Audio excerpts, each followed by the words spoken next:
day, didn't day,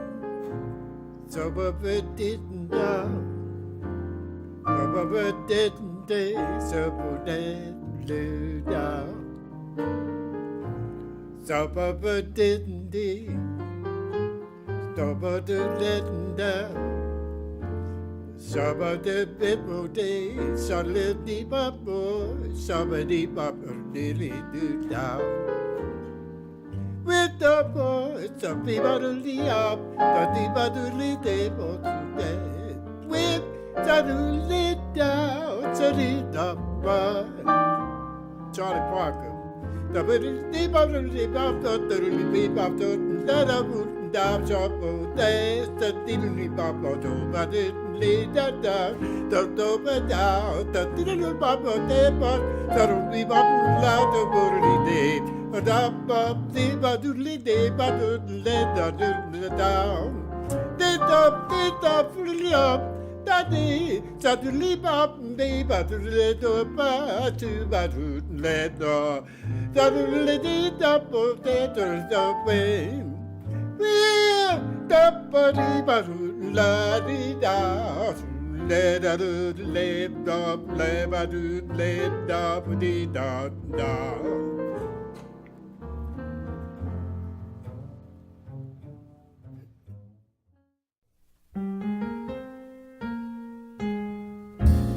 I was born in Fort Myers, Florida in 1937. My dad was a singer. Him and my uncle had a little group that they played weekends, and, in my house I heard stuff like from the Ink Spots, like If You Didn't Care, and Louis Jordan, Caledonia, and Saturday Night Fish Fry, so the music was in the house. And that I was singing around 5 years old. I started singing, and that was the beginning for me. Then I heard Ella Fitzgerald, and I think I that changed my whole world. I think I was around 6 or 7 years old, and she just did it for me. It was like, what the heck was that? I did. She was scatting and doing stuff with songs, and it just changed my whole world. We moved to Philadelphia when I was probably about 8, and around 11 years old, I had started listening to cats like Nat Cole and Frank Sinatra, Eddie Jefferson, John Hendricks, and King Pleasure, and those guys were changing this stuff that I heard from Ella to a different genre. It was like, whoa, this is something different, because they were doing instrumental stuff, and putting lyrics to tunes that cats were playing, like James Moody and King Pleasure singing Moody Mood for Love, and Eddie Jefferson doing Body and Soul by Coleman Hawkins, and and so I started doing that, and this was around 11, and I was going to jam sessions downtown Philadelphia, and also going to the Jazz of the Philharmonics, which just really tore me up. It was at that time at the Earl Theater on Market Street, Market and 12th in Philadelphia. And they had cats there like Earl Gardner playing piano. Actually, it started off with Nat Cole playing piano, and people like Buddy Tate, and they would have drum battles with Louis Bellson and Gene Krupa and Max Roach and Cozy Cold, and Dizzy would be playing little jazz, and Lester Young, and as a kid, 11 years old, I was seeing all of this for like 75 cents. I mean, that was absolutely amazing. And during that time, all of that time, I knew I wanted to be on stage. I was singing, the guys on the corner, they were making me sing because I didn't have any older brothers, and I was singing in the schools and talent shows and hanging out on the corner and scatting, and carrying my LPs. At that time they had 78s and 33 and a third, you know. And if you wanted to be hip now, you carried them on your side everywhere you went, so guys could see that you had some hip CD, you know, hip records and stuff.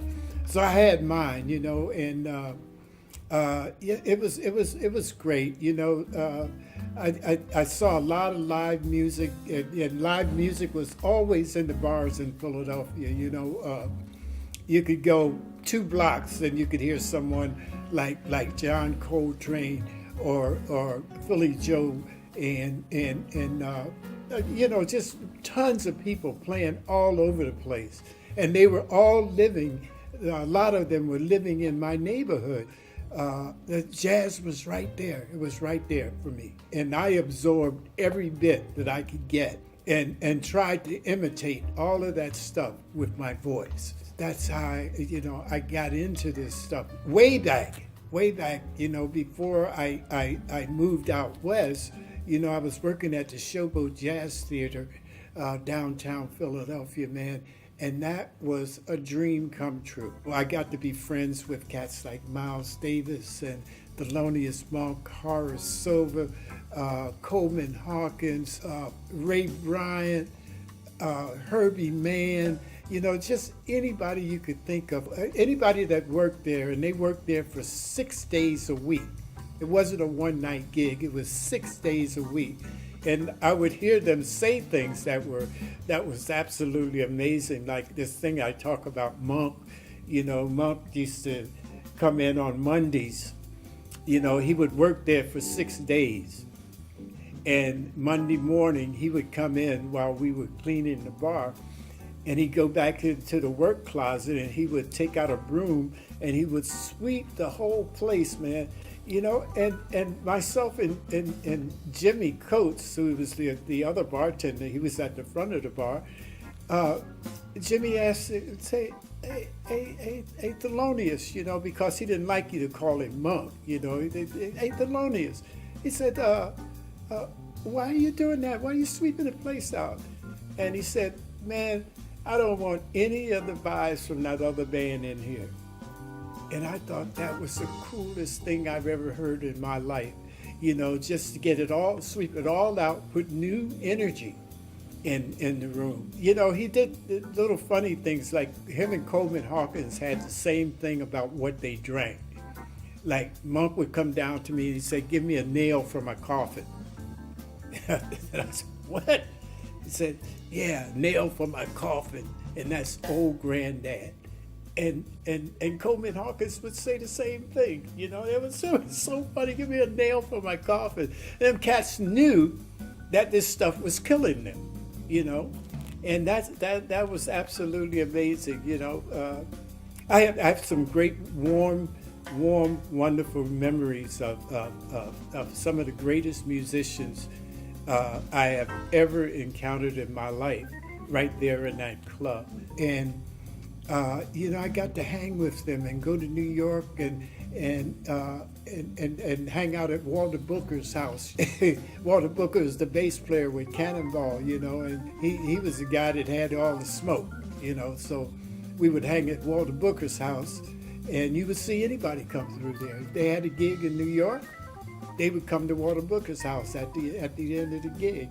But Walter, you know, and I'll always be grateful for him, because he was the cat that told me, you know, that I could do this thing. He encouraged me to go ahead on and really go for singing. And I was trying to play drums. I taught myself to play drums also. He said, you know, go ahead and do it, man, you know, because I was playing Art Blakey's drums during the day, and Max Roach's drums, and Tony Williams' drums, and anybody that played at the Showboat, I played their drums during the daytime. They didn't know it.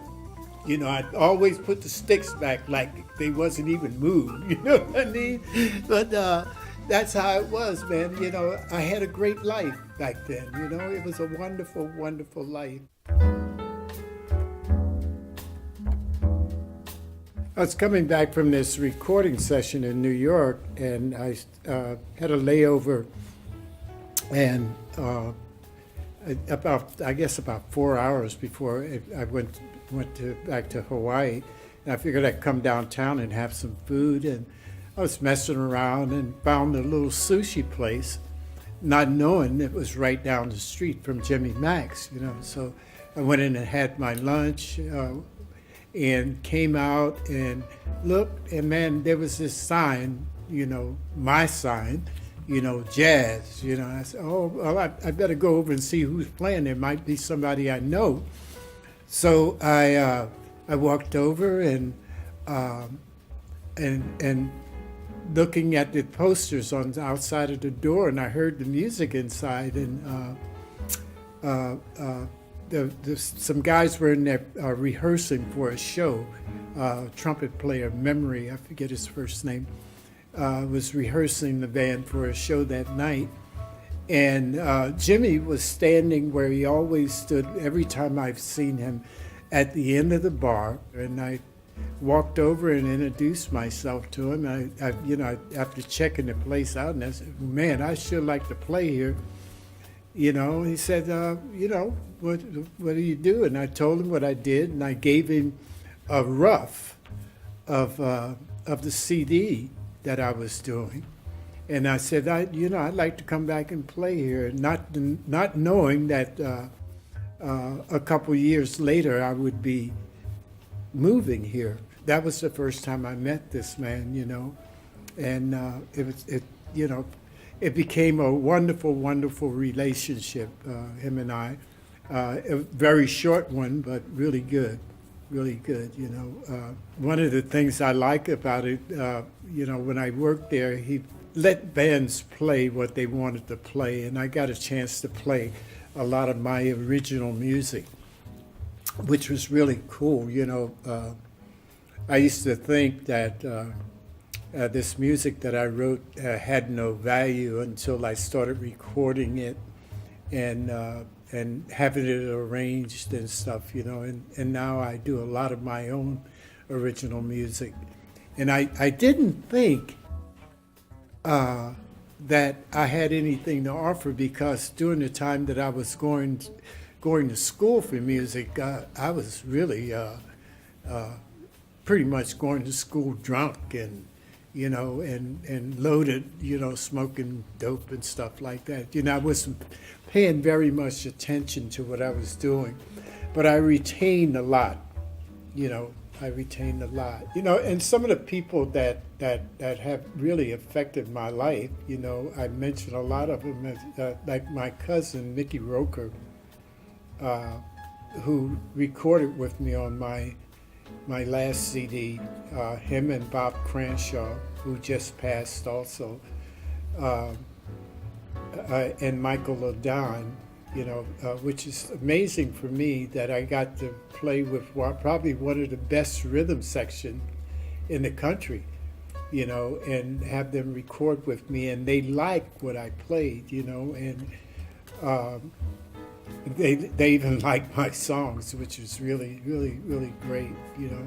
And I got to play with Shirley Scott and John Handy, and the daughter of John Hendricks. I was on the stage with John only once.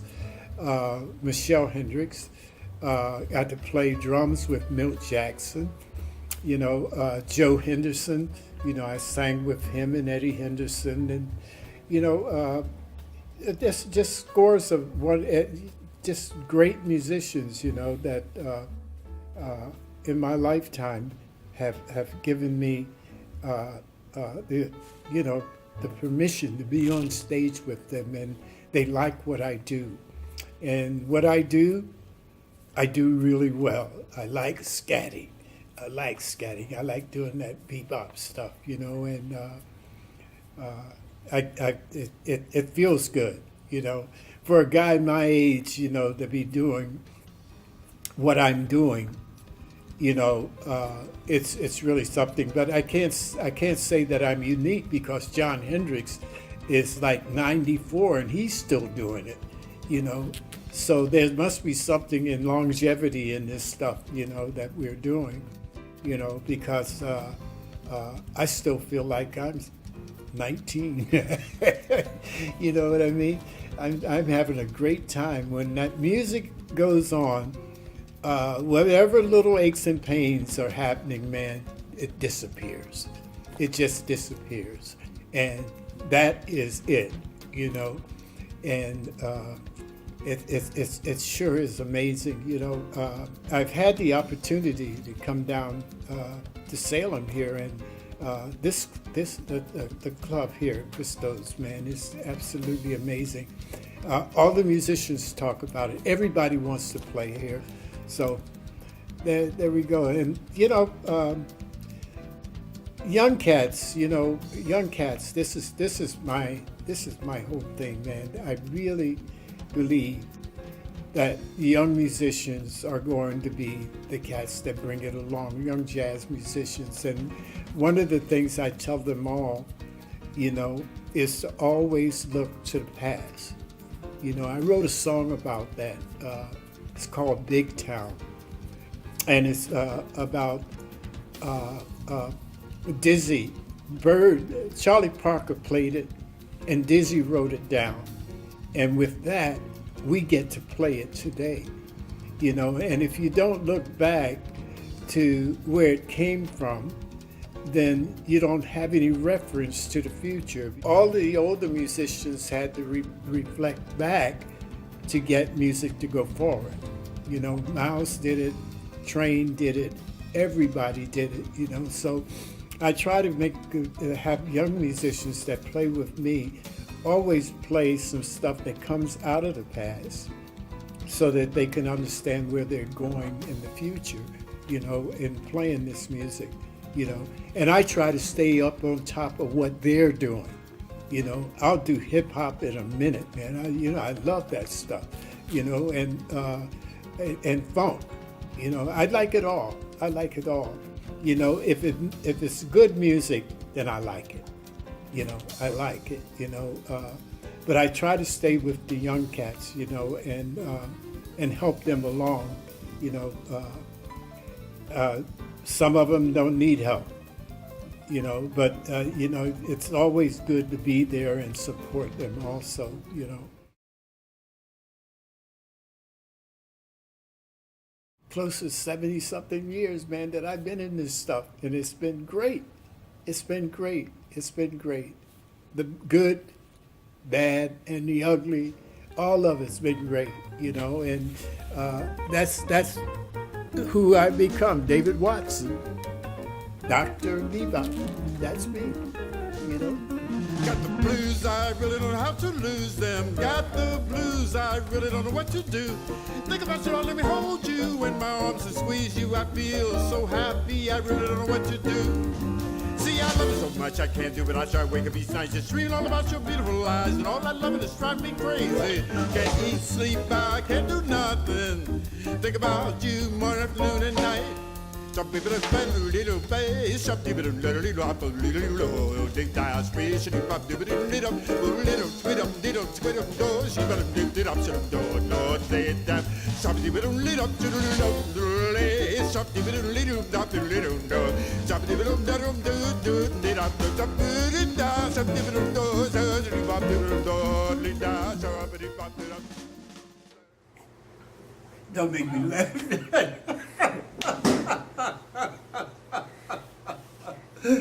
Oh, it's cool, man. It's cool. All right, cut.